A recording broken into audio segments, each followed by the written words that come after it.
যারা চোর, যারা ডাকাত, আমরা কেউ কখনো বলছি না আল্লাহ হয়তো বা আমার চুরির কারণে, আমার ডাকাতির কারণে এই সমস্ত বালা মুসিবতগুলো আছে, আমি আর কখনো চুরি করব না, আমি আর কখনো ডাকাতি করব না। যারা চাঁদাবাজ, তারা কখনো আমরা বলছি না হয়তো বা চাঁদাবাজের কারণে এই দুনিয়ার মধ্যে এত বিপদ আপদ বালা মুসিবত। যারা টেন্ডারবাজি করে বেড়াচ্ছি, তারাও এই কথা বলছি না যে আমরা হয়তো টেন্ডারবাজি করছি, এই কারণে আল্লাহ তাআলা দুনিয়াতে বিপদ আপদ বালা মুসিবত দিচ্ছ। যারা সুদখোর, তারাও আমরা এই কথা বলছি না আর সুদ খাবো না, সুদ খাওয়ার কারণেই হয়তোবা এই বিপদ আপদ বালা মুসিবতগুলো আছে। যারা ঘুষখোর, তারাও এ কথা বলছি না জীবনে যা কিছু করেছি আর কোনোদিন ঘুষ খাবো না, ছেড়ে দিলাম। অথচ বাহিরে গিয়ে ঘুষ খাই, বাহিরে গিয়ে সুদ খাই, বাহিরে গিয়ে হারাম খাই, আর মসজিদের মধ্যে এসে তো হাত তুলে আল্লাহর দরবারে প্রার্থনা করি। এই প্রার্থনা কেমন করে কবুল হবে? কুনতুম খায়রা উম্মাতিন উখরিজাত লিন-নাস তা'মুরুনা বিল মা'রুফি ওয়া তানহাউনা 'আনিল মুনকারি ওয়া তু'মিনুনা বিল্লাহ ওয়ালাউ আমানা আহলুল কিতাবি লাকানা খায়রাল লাহুম মিনহুমুল মুমিনুনা ওয়া আকসারুহুমুল ফাসিকুন।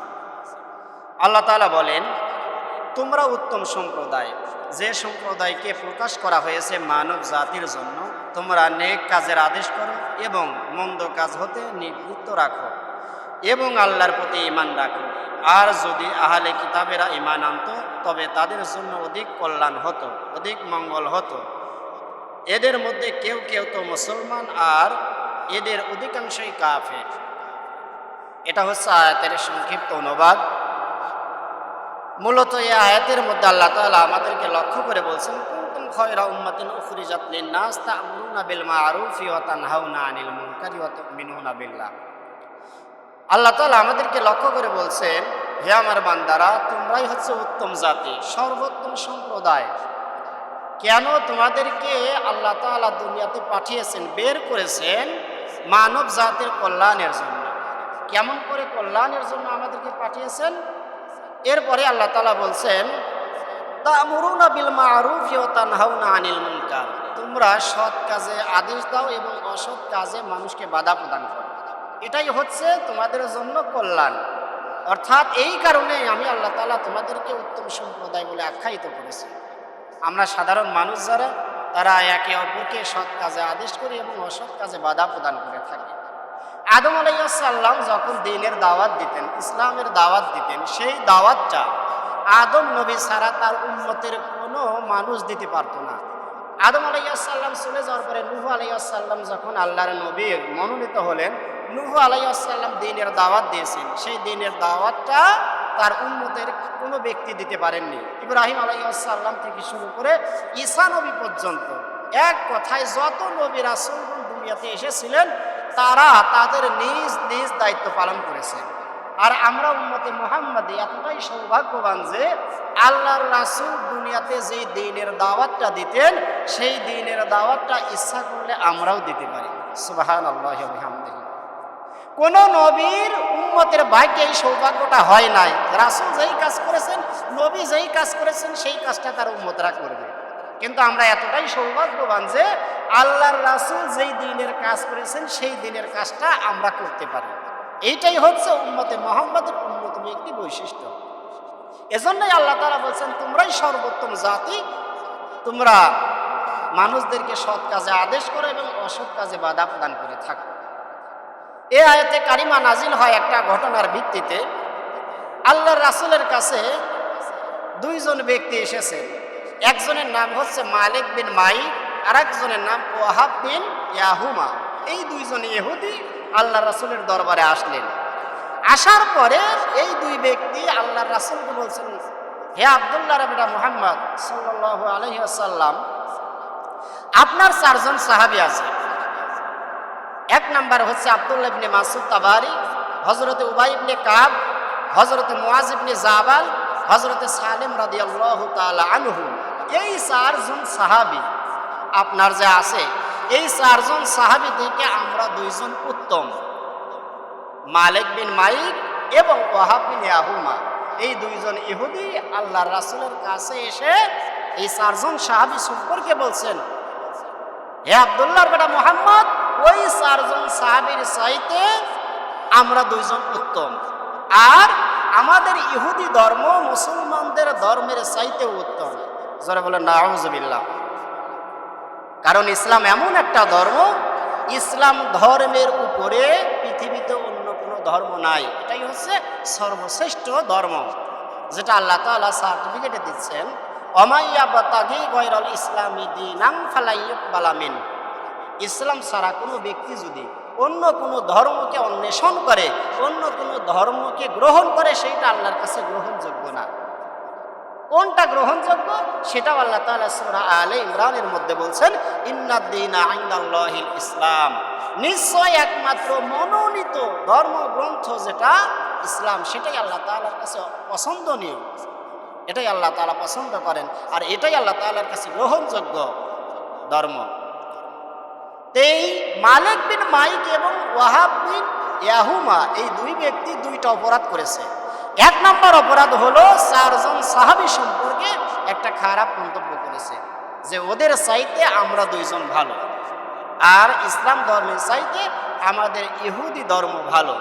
তখন সাথে সাথে আল্লাহ তাআলা তাদের এই ভ্রান্ত আকীদাকে খণ্ডন করে এই আয়াতে কারিমা নাজিল করলেন, কুনতুম খায়রা উম্মাতিন উখরিজাত লিন-নাস তা'মুরুনা বিল মা'রুফি ওয়া তানহাউনা আনিল মুনকার। এই আয়াতে কারিমা নাজিল করে দিয়ে জানিয়ে দিলেন, হে ইহুদি ধর্মের লোকেরা, তোমাদের চাইতে আল্লাহর নবীর চারজন সাহাবী আব্দুল্লাহ ইবনে মাসউদ, উবাই ইবনে কাব, মুআজ বিন জাবাল এবং সালেম, তারা চারজনই সর্বোত্তম এবং ইসলাম ধর্মটাও সর্বোত্তম।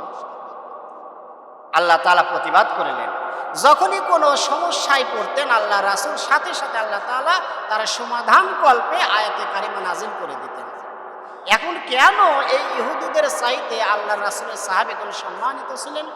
আল্লাহ রাসূল আব্দুল্লাহ ইবনে মাসউদ রাদিয়াল্লাহু তাআলা আনহু সম্পর্কে বিশ্বনবী নিজেই বলছেন, কোনো ব্যক্তি যদি আল্লাহ তাআলার পক্ষ থেকে যেই কোরআনটা আমি বিশ্বনবীর উপরে নাজিল হয়েছে, এই কোরআনটা যদি হুবহু কেউ পড়তে চায়, তাহলে সে যেন আব্দুল্লাহ ইবনে মাসউদ যেইভাবে কোরআন তেলাওয়াত করে, সে যেন আব্দুল্লাহ ইবনে মাসউদের মতো কোরআন তেলাওয়াত করে।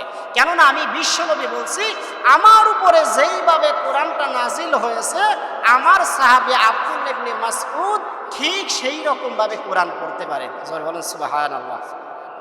অর্থাৎ আল্লাহর রাসূলের উপরে যেইভাবে কোরআনটা নাজিল হয়েছে, ঠিক সেইভাবে কোনো ব্যক্তি যদি কোরআন পড়তে চায়, তাহলে যেন আমার সাহাবী আব্দুল্লাহ ইবনে মাসউদকে সে অনুসরণ করে। আল্লাহর নবীর অসংখ্য সাহাবী ছিল, অসংখ্য কাতিব ওহী ছিল, কারো কথা বলেন নাই। আবু বকর এক নম্বর সাহাবী, তার কথা বলেন নাই। ওমরের কথা বলেন নাই, উসমানের কথা বলেন নাই, আলীর কথা বলেন নাই। আল্লাহ রাসূল বলছেন, আব্দুল্লাহ ইবনে মাসউদকে তোমরা অনুসরণ করো, কেননা আমার উপরে যেইভাবে কোরআনটা নাজিল হয়েছে হুবহু সেইভাবেই সে কোরআন তেলাওয়াত করতে পারে। আর এই মালিক বিন মাইক এবং ওয়াহাব বিন ইয়াহুমা এই দুইজন বলছে, আমরা এই আব্দুল্লাহ ইবনে মাসউদের চাইতে সর্বোত্তম। এরপরে উবাই ইবনে কাব রাদিয়াল্লাহু তাআলা আনহু সম্পর্কে বলা হয়েছে, এই যে আমরা কোরআনটা যে পড়ি, পৃথিবীতে যেই কোরআনটা ছড়িয়ে আছে প্রত্যেকটা কোরআনই এক।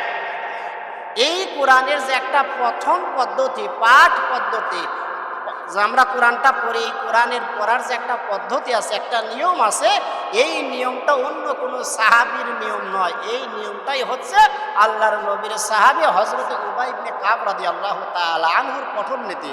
অর্থাৎ উবাই ইবনে কাব রাদিয়াল্লাহু তাআলা আনহু যেই আদর্শকে অনুসরণ করে কোরআনটা তেলাওয়াত করতেন, আজ থেকে 1400 বছর আগেও মানুষ সেইটাকে অনুসরণ করেছে, এখনো অনুসরণ করে। কিয়ামতের আগ পর্যন্ত প্রত্যেকটা মানুষ উবাই ইবনে কাব রাদিয়াল্লাহু তাআলা আনহুর পঠন রীতিকে অনুসরণ করবে। যারা বলেন সুবহানাল্লাহ। এই জন্য উবাই ইবনে কাব, আব্দুল্লাহ ইবনে মাসউদ, মুআজ ইবনে জাবাল এবং সালেম রাদিয়াল্লাহু তাআলা আনহুম এই চারজন সাহাবী সম্পর্কে যখন বাজে মন্তব্য করেছেন, সাথে সাথে আল্লাহ তাআলা কি করেছেন? আয়াতে কারিমা নাজিল করে দিয়েছেন, হে আল্লাহর রাসূল, আপনি ইহুদিদেরকে জানিয়ে দিন, তারা সম্মানিত নয়, সম্মানিত তারাই যারা কি করে? সৎ কাজের আদেশ দেয়, অসৎ কাজে বাধা প্রদান করে। এজন্য আমরা যারা উম্মতে মুহাম্মাদী, তারা যদি সৎ কাজে আদেশ দেয়, অসৎ কাজে বাধা প্রদান করি, আমাদের চাইতে সর্বশ্রেষ্ঠ মানুষ এই পৃথিবীর বুকে একটাও আর হবে না। অথচ আজকে আমরা কি করছি? নিজেরাই সৎ কাজ করছি না, নিজেরাই অসৎ কাজের মধ্যে লিপ্ত আছে। সৎ কাজে আদেশ দেব কেমনি? আমি যদি নিজেই নামাজ না পড়ি, মনে করেন আমি পরিবারের প্রধান, আমি নিজে নামাজ পড়লাম না, আমি কেমন করে আমার সন্তানকে বলি সন্তান তুমি নামাজ পড়ো? আমি নিজেই রোজা রাখি না, কেমন করে আমার সন্তানকে বলি, আমার ভাইকে বলি, আমার আত্মীয়দেরকে বলি, আমার স্ত্রীকে বলি তোমরা রমজানের রোজা রাখো, নফল রোজা রাখো, ইসলামের আদর্শকে মেনে চলো? আমি নিজেই যদি না মেনে চলি তাহলে একটা মানুষকে কেমন করে আদেশ করব? এজন্য আমাদের কি করতে হবে? যতদিন বেঁচে থাকে সৎ কাজে আদেশ করতে হবে, অসৎ কাজে বাধা প্রদান করতে হবে। এখন যদি অসৎ কাজে বাধা প্রদান না করি, সৎ কাজের আদেশ যদি না দিই, তাহলে আমাদের অবস্থাটা কেমন হবে সেটাও আল্লাহ তাআলা জানিয়ে দিয়েছেন। যখন কোনো মানুষ সৎ কাজে আদেশ করবে না, অসৎ কাজে বাধা প্রদান করবে না, তাহলে কি হবে? আল্লাহ তাআলা কোরআনুল কারীমের মধ্যে সূরা রুম আয়াত নাম্বার 41 এখানে আল্লাহ তাআলা বলছেন, যহারাল ফাসাদু ফিল বাররি ওয়াল বাহরি বিমা কাসাবাত আইদিন নাস লিযুইকাহুম বা'দাল্লাযী আমিলু লাআল্লাহুম ইয়ারজিউন। আল্লাহ তাআলা বলেন, জলে এবং স্থলে যেই বিপর্যয়গুলো হয় সেটা হচ্ছে মানুষের কর্মের ফল। আর তিনি মানুষের বিভিন্ন প্রকার গুনাহ যে হয়, এই গুনাহের শাস্তি কিছুটা প্রদান করেন যাতে করে তারা ফিরে আসে, অর্থাৎ ভালোর পথে ফিরে আসে। তাহলে জলে এবং স্থলে অর্থাৎ পানির উপরে এবং পানির নিচে যতগুলো বিপদ আপদ বালা মুসিবত হয়, প্রত্যেকটা বিপদ আপদ বালা মুসিবতের অন্যতম কারণ হলো আমরা যেই গুনাহগুলো করি, সেই গুনাহগুলোর কারণেই আল্লাহ তাআলা জলে এবং স্থলে সমস্ত বিপদ আপদগুলো দেন। যার বাস্তব প্রমাণ হলো দুদিন আগে পদ্মা নদীর তীরে যেই বাসটা উল্টে গেল বা তলিয়ে গেল, এটাই হচ্ছে বাস্তব প্রমাণ। আমরা গুনাহ করছি, আমাদের গুনাহগুলোর কারণেই আজকে ছোট্ট ছোট্ট মাসুম বাচ্চারা, মা এবং বোনেরা, বড় মানুষেরা, ছোট মানুষেরা তারা দুনিয়ার মুখ থেকে চলে গেল। এটা আল্লাহ তাআলার কথা, আমার কথা না। যখনই আমরা গুনাহ করব, আমাদের মাটির উপরে এবং পানির নিচে যত বিপদ আসবে, যত বালা মুসিবত আসবে, বুঝতে হবে প্রত্যেকটা বিপদ আপদ বালা মুসিবত আসার কারণ হলো আমাদের কর্মের ফল। এখন কেমন করে কর্মের ফল হয় এটা আল্লাহ তাআলা তার রাসূলের মাধ্যমে জানাই দিচ্ছেন। প্রথমে তো আল্লাহ তাআলা সূরা রুমের 41 নম্বর আয়াতের মধ্যে বলেই দিলেন। এরপরে আল্লাহর রাসূল বলছেন, আন হুযায়ফা রাদিয়াল্লাহু তাআলা আনহু ক্বাল ক্বালা নবী সাল্লাল্লাহু আলাইহি ওয়াসাল্লাম আল্লাযী নাফসি বিয়াদিহি লা তা'মুরুনা বিল মা'রুফি ওয়া লা তানহাউনা আনিল মুনকার আও লা ইউশিকান্নাল্লাহু আন ইয়াবআসা আলাইকুম আযাবাম মিন 'ইনদিহি সুম্মা লা তাদউনাহু ওয়া লা ইস্তাজাবু লাকুম। রাওয়াহু তিরমিজি আও কামা ক্বালা আলাইহিস সালাতু ওয়াস সালাম। ইমাম তিরমিজির বর্ণনা, আল্লাহ রাসূলের সাহাবী হযরত হুযায়ফা রাদিয়াল্লাহু তাআলা আনহু তিনি বলছেন, ওয়াল্লাযী নাফসি বিয়াদিহি, ওই আল্লাহর নামের শপথ করে বলছি, ওই আল্লাহর নামের কসম করে বলছি, তোমরা অবশ্যই সৎ কাজে আদেশ করবে এবং অসৎ কাজে বাধা প্রদান করবে। যদি সৎ কাজে আদেশ না করো, অসৎ কাজে বাধা প্রদান না করো, এমন একটা সময় তোমাদের নিকটে চলে আসবে, বিপদ আপদ বালা মুসিবত অচিরেই তোমাদের কাছে চলে আসবে। সেই সময় তোমরা আল্লাহর দরবারে প্রার্থনা করবে, কিন্তু সেই প্রার্থনাটা আল্লাহ তাআলা কবুল করবেন না। যার বাস্তব প্রমাণ তোমরা এখন পাচ্ছি। ছেলেকে স্কুলে পাঠিয়ে দিচ্ছি, কলেজে পাঠিয়ে দিচ্ছি, ভার্সিটিতে পাঠিয়ে দিচ্ছি, মা দোয়া করছে, বাবা যাও ফি আমানিল্লাহ, তুমি সঠিকভাবে আবার ফেরত চলে আসবে। ভাই দোয়া করছে, বাবা দোয়া করছে, পরিবারের সমস্ত মানুষেরা এই ছোট্ট বাচ্চার জন্য দোয়া করছে, অথচ সেই বাচ্চাটা এত দোয়া নেওয়ার পরে বাড়িতে আর ফিরে আসে না। কেন? এই যে আমরা সৎ কাজে আদেশ করি না, অসৎ কাজে বাধা প্রদান করি না। এই কারণে আল্লাহ তাআলা এই বালা মুসিবত বিপদ আপদগুলো দেন। এখন হয়তো অনেকের প্রশ্ন মনের মধ্যে জাগতে পারে, যারা ছোট্ট মানুষ, তাদের তো জীবনের তো কোনো গুনাহ নাই, তারা কেন আমাদের বিপদের কারণে বা আমাদের পাপের কারণে তারা কেন এই আযাবের ভাগীদার হবে? অনেক সময় এরকম প্রশ্ন আমাদের কাছে আসে। তারা তো কোনো গুনাহ করে নাই, ছোট্ট ছোট্ট মাসুম বাচ্চারা, যেই সমস্ত বাচ্চারা ওই বাসের মধ্যে ছিল, একটা বাচ্চা ছিল সবচাইতে খারাপ লাগে, 13 বছর বয়স মাত্র, একটা মেয়ে সন্তান। 13 বছর বয়সে সে 18 পারা কোরআনের হাফেজা ছিল। 13 বছর বয়সে একটা মেয়ে বাচ্চা কতটুকু বড় হতে পারে? তার বাবা মিডিয়ার সামনে এসে বলছে, আমার মেয়ের বয়স 13 বছর, সে 18 পারা কোরআনের হাফেজা। তাহলে অন্তত এতটুকু বোঝা যায় যে আমরা যতটুকু গুনাহ করেছি, ওই ছোট্ট মাসুম বাচ্চাটা, 13 বছর বয়সের বাচ্চাটা আমাদের মতো এত গুনাহ করে নাই। তাহলে সে মারা গেল কেন? আবার ছোট্ট একটা বাচ্চা, নাম ছিল তাসবির, তার মা বলছে যে আমি যখন ঢাকাতে আসি তখন আমার এই ছোট্ট বাচ্চাটা আমাকে বলেছিল, আম্মু তুমি ঢাকাতে যাও, খুব সাবধানে যাবে। তার মাকে ছোট্ট বাচ্চা বিদায় দিচ্ছে যে মা তুমি ঢাকাতে যাবে, সাবধানে যাবে, দেখে চলে যাবে, চারদিকে গাড়ি ঘোড়ার যে অবস্থা, অবস্থা ভালো না, তুমি খুব সাবধানে যাবে। সেই মা তিনি নিজে সাক্ষাৎকার দিয়েছেন যে আমি আমার তাসবিরের জন্য খাবার রান্না করেছি, ভাত রান্না করেছি, তরকারি রান্না করেছি, আমার তাসবির আমার কাছে ফিরে আসবে, আমার সন্তান আমার করে চলে আসবে, কিন্তু আমার ভাত আমার তরকারি আমার ঘরের মধ্যেই আছে, আমার সন্তান আমার কাছে আর ফিরে আসেনি। মা ছাড়া সবসময় তার মামার কাছে থাকতো, মামা এবং ভাগ্নে একসঙ্গে সেখানে মারা গেছে। সেই সমস্ত মায়ের চিৎকার যদি কোনো ব্যক্তি শুনে, সে নিজেকে আর কন্ট্রোল করতে পারবে না। আবার ছোট্ট একটা বাচ্চাকে দেখা গেল, একজন মা সন্তানকে আসলে কতটাই ভালোবাসে। ওই সন্তান যখন উপরে চলে এসেছে, সন্তানকে যখন সাংবাদিক ভাইয়েরা প্রশ্ন করেছে তুমি কেমন করে ছোট্ট মানুষ উপরে চলে আসলে, তখন সন্তান বলছে আমি এমনিতেই আসতে পারি নাই, আমার মা দরজা ভেঙে আমাকে বের করে দিয়েছে। একজন মা ইচ্ছা করলে মা তো আগে বের হতে পারত, কিন্তু মা আগে না বের হয়ে সন্তানকে আগে জানালা ভেঙে বা দরজা ভেঙে কাছে গ্লাস ভেঙে আগে বের করে দিয়েছে। এই যে দৃশ্যগুলো আমাদের কাছে আসে, আমরা কত দোয়া আল্লাহ তাআলার কাছে করছি, কেন এগুলো কবুল হচ্ছে না? একটাই মাত্র কারণ, আমার পরিবারের মধ্যে, আমার সমাজের মধ্যে, আমার দেশের মধ্যে অসংখ্য অপকর্মগুলো আমরা করছি।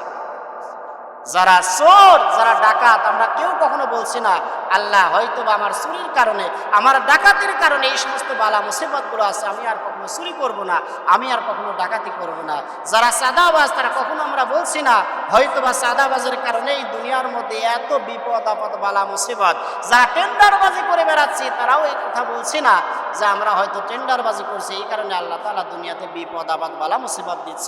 যারা সুদখোর, তারাও আমরা এই কথা বলছি না আর সুদ খাবো না, সুদ খাওয়ার কারণেই হয়তোবা এই বিপদ আপদ বালা মুসিবতগুলো আছে। যারা ঘুষখোর, তারাও এ কথা বলছি না জীবনে যা কিছু করেছি আর কোনোদিন ঘুষ খাবো না, ছেড়ে দিলাম। অথচ বাহিরে গিয়ে ঘুষ খাই, বাহিরে গিয়ে সুদ খাই, বাহিরে গিয়ে হারাম খাই, আর মসজিদের মধ্যে এসে তো হাত তুলে আল্লাহর দরবারে প্রার্থনা করি। এই প্রার্থনা কেমন করে কবুল হবে? এজন্য দেখেন, একেবারে সহজ একটা উদাহরণ দেই, তাহলে বুঝতে পারবো আমাদের গুনাহের কারণে এই ছোট্ট ছোট্ট বাচ্চারা কেন তারা আজকে মারা গেল। একটা ঘরের মধ্যে আবদ্ধ ঘর, হয়তো রাত্রে দুই ব্যক্তি শুয়ে আছে, এক ব্যক্তি নামাজ পড়ে, এক ব্যক্তি নামাজ পড়ে না। এক ঘরে হয়তো খিল লাগানো আছে অথবা সিটকিলি লাগানো আছে, হঠাৎ করে কোনো ব্যক্তি আগুন ধরিয়ে দিল বা হঠাৎ করে আগুন লেগেই গেল। আগুন যদি লেগে যায়, যেই ব্যক্তি নামাজ পড়ে না তার গায়েও লাগবে, আর যেই ব্যক্তি নামাজ পড়ে তার গায়েও লাগবে, যেহেতু দুজন একসাথেই আছে।